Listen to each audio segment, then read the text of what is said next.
In the age when dragons still scorched the skies and kingdoms were stitched together by the blood of heroes, there was a realm called Everlight. It sprawled across rolling meadows and ancient forests, its castles crowned by banners that shimmered like stars in the sun. The fleets that sailed from his ports, none was dearer to Alaric than his two sons, Edric the faithful firstborn and steadfast, and Ronan the reckless, his heart as wild as the northern winds. It was ruled by Lord Alaric the Wise, whose halls echoed with laughter, music, and the warmth of a people well-fed and free. He sat at his father's side during council, his voice calm and measured. He was the future of Everlight. Yet of all his treasures, the vaults of gold, the herds that dotted the hills, Edric was beloved by all. He labored alongside the farmers during harvest. He donned his armor to patrol the forests, rooting out brigands. But Ronan was lightning in human flesh. He trained with the knights, but his eyes drifted over the horizon. He saw in Ronan the ghost of his own youth, the same hunger that once drove him to tame these lands. But Alaric had learned what Ronan had not, that gold is quicksand to the reckless, and the world has teeth. He wished to call out, to remind Ronan that home is not a prison, but pride chained his tongue. He read of distant empires and monstrous beasts, of hordes guarded by dragons and cities carved into the bones of mountains. His dreams were too big for Everlight's stone walls. In the southern jungles, he slew the worm of Blackroot Marsh, its hide turned into a cloak that shimmered green and gold. In the eastern isles, he wagered fleets in games of chance, winning entire caravans of silk and spices. The more he spent, the more he needed. He paid his mercenaries in jewels, showered gold on thieves and courtesans, and wagered more than he could ever hope to win back. So it was that one crisp dawn, as the mists lifted from the hills, Ronan stood before his father in the great hall. His name became a song on every bard's lips. Ronan Dragonsbane, Ronan Silverhand. Behind him trailed a train of wagons heavy with gold and silks, a retinue of mercenaries and hangers-on drawn to his flame. "Father," he said, his tone polite but unyielding. He remembered the warm bread fresh from the ovens, the songs of the harvesters in the fields, the soft flicker of candlelight in the castle chapel. "I am no longer worthy to be his son, but perhaps he would take me back as a servant. Better a servant in Everlight than a swineherd in Thorn." He who once dined with sultans now fed on scraps meant for pigs. He sold the dagger for a crust of bread and set out on the long road home, each step an act of penance. "Give me my share. I want the silver, the horses, the armor, all that would be mine when you are gone." But when the coffers ran dry, the laughter turned to whispers.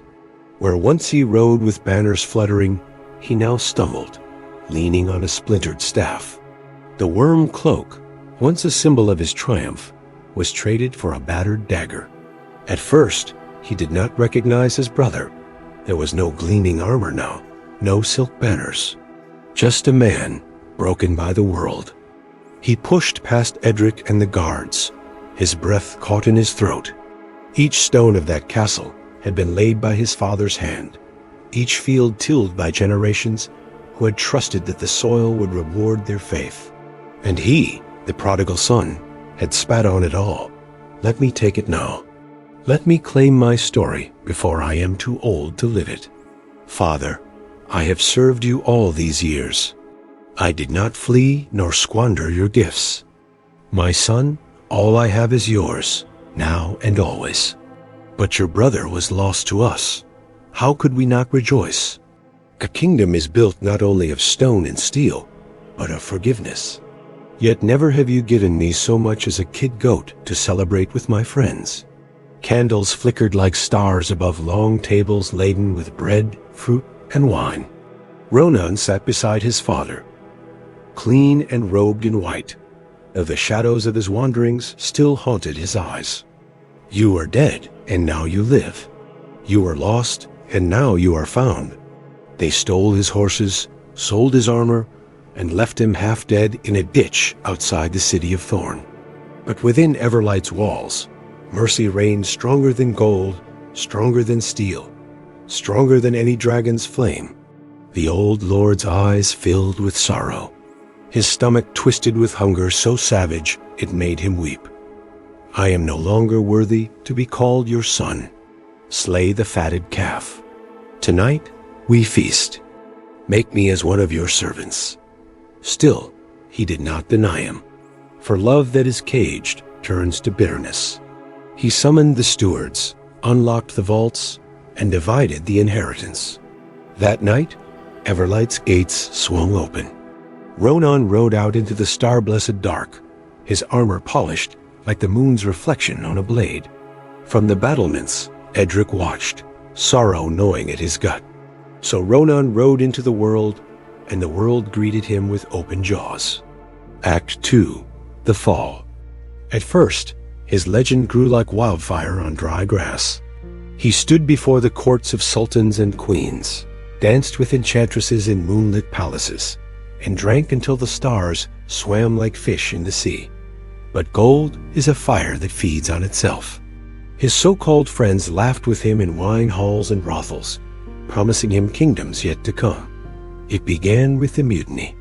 His caravan, once 50 strong, dwindled to a handful of cutthroats. Ronan staggered into Thorn like a beggar dressed in a dead king's rags. He pawned the last of his silks for bread. One night, starving and shivering beneath the arches of a crumbling bridge, Ronan found work in the only place that would have him, the pens of a swineherd on the city's edge. He lay in the mud, ribs sharp beneath his skin, watching the pigs devour their husks. In that pit of misery, his mind drifted to Everlight, to Edric's steady hands, to his father's patient eyes. Even the lowest servant in my father's house eats better than this, he thought, tears cutting rivers through the grime on his face. So he rose, ragged and gaunt, his feet blistered and raw. Act 3. The Return. The road back to Everlight, carved through lands Ronan barely recognized. At dawn on the 7th day, as the first pale gold of morning brushed the hills, he saw the familiar silhouette of his fathers keep rising from the mist like an island in a silver sea. He fell to his knees, overcome. From the castle's watchtower, Edric saw the figure on the road. But Lord Alaric was already at the gates, his cloak billowing like storm clouds. When Ronan looked up, he saw not judgment in his father's eyes, but tears that glittered brighter than any gold. "Father," Ronan's voice cracked, "I have sinned against you, against our people, against the light itself." But Alaric fell to his knees before his son and wrapped him in an embrace so fierce that Ronan thought his ribs might break. "My son," Alaric whispered into his tangled hair. He called to Edric and the stewards. "Bring robes, the finest, and a ring for his hand." Edric's heart twisted with jealousy. Alaric turned, placing a hand on Edric's shoulder. That night, Everlight's halls filled with music once more. Yet each time he looked across the table, at Edric's begrudging smile, at his father's proud, tear-bright eyes, he felt the weight lift, piece by piece. Beyond the walls, dragons still slept in the mountains, and kingdoms rose and fell like waves on the sea. And so the prodigal knight came home, not as conqueror of kingdoms, but as a son reclaimed by grace.